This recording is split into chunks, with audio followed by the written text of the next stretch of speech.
Greetings, Eric the Car Guy here with another ETCG1 video. I spoke about this a little bit on the Fat R, and that is about the report from a Canadian investigative news, whatever, that did an investigative report on mechanics.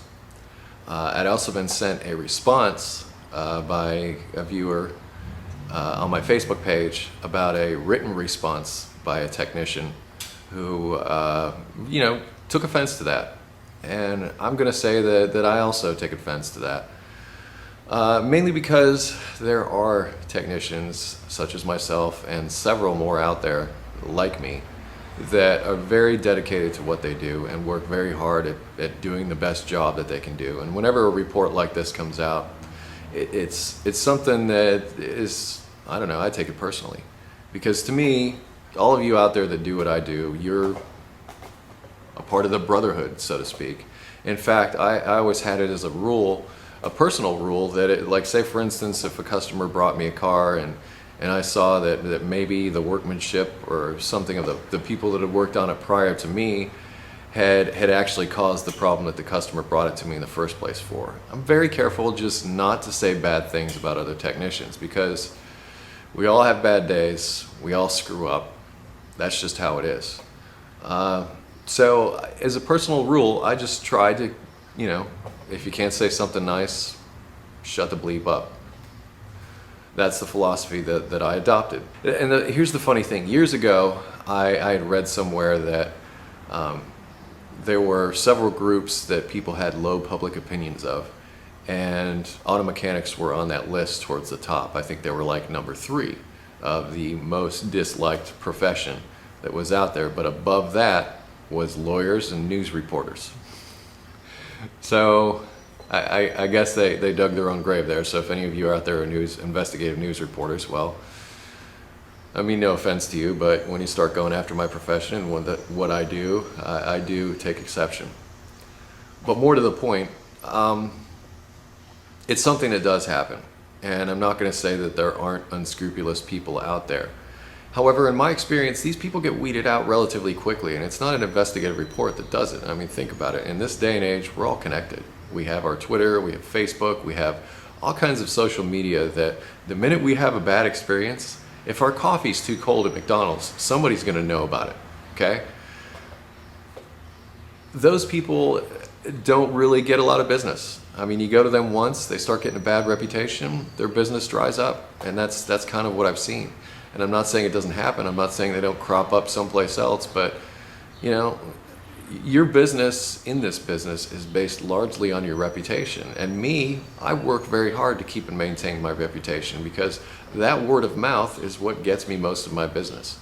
So it's in your best interest not to rip people's lips off, but rather to take care of them as customers. And those of you out there that do this for a living know exactly what I'm talking about. There's a place that you go to as a technician. You've got a good customer, they've come in, they've bit the bullet and spent a lot of money that they didn't want to spend at one point in time. They trusted your judgment.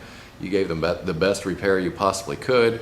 You sent them down the road. They come back a month or so later. They got some other minor issue that takes you like 5 seconds to fix. Do you charge them? I don't. Why? Because I know that that's the relationship.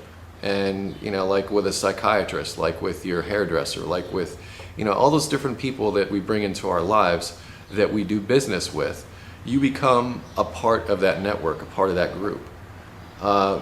That's what I know I do, and that's what I know a lot of good technicians and good automotive businesses do. They cultivate a relationship with their customers. It's extremely important to do that. Me, with Eric the Car Guy, I try to do the exact same thing. I sell videos online, and I make videos to help people, and I try to be there for them, because they are in essence my customers. You are in essence my customers. So I try to carry over the same philosophy that I had when I was working on cars every day for a living, right over to what I'm doing with Eric the Car Guy. And I'm not the only one. I'm not just talking about myself here. I know, and I've gotten emails from a lot of technicians that watch this program that they really like what I do and really agree with my philosophies, and that's because a lot of us do want to help. I mean, we don't become automotive technicians just to take people's money. We become automotive technicians because We love cars and machines. Maybe we have an affinity for it, that kind of thing. And let's face it, not all of us were meant for the educational system. Some of us have learning disabilities, those kinds of things, and we learn best when we got our hands on things. I know guys that, can't spell at all and can take things apart and put them back together like nobody's business, like they were born to it. Some might refer to that as being like idiot savant. Call it whatever you want, but the fact is not everybody's built the same. And some of us are built to work on cars. And a lot of the people that work on cars aren't necessarily the most personable people in the world. They're really great with machines and they get along just fine with machines, but when it comes to people, maybe there's some social issues there. Maybe they don't like talking to people, that kind of thing.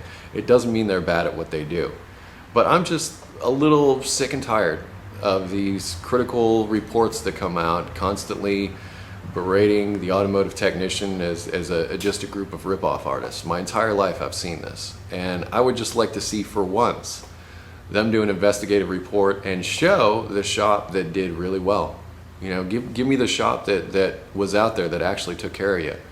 You stacked the deck with the car, you brought it in, you're looking to snag somebody, over anything, the most minor things. And if you read that response to that investigative report on my Facebook page, in fact, I'll post a link here, you'll see that they had some very valid points about the way they conducted the investigation that stacked the deck in their favor. Of course, they're making sensational television. I also understand video production, so in addition to understanding being a mechanic, I know a lot of people in television production and news production. And as a result of that, I know exactly what they're about and what they need to do and what their business is. All I'm saying is, we're technicians. We are not bad people. Just like any profession, there are some bad doctors out there, some bad dentists, some bad veterinarians, all kinds of things, bad restaurants. But, like I said, they're not going to last long. They're not going to be around. But if you find a good technician, stick with them. And stick by them, because they're not trying to screw you over. They're trying to help. They're trying to make a living. A lot of us have families, that kind of thing. We work hard, just like everybody else. So, give the automotive technician a break. Be safe, have fun, and stay dirty. I'm Eric the Car Guy. Y'all have a great day. See you.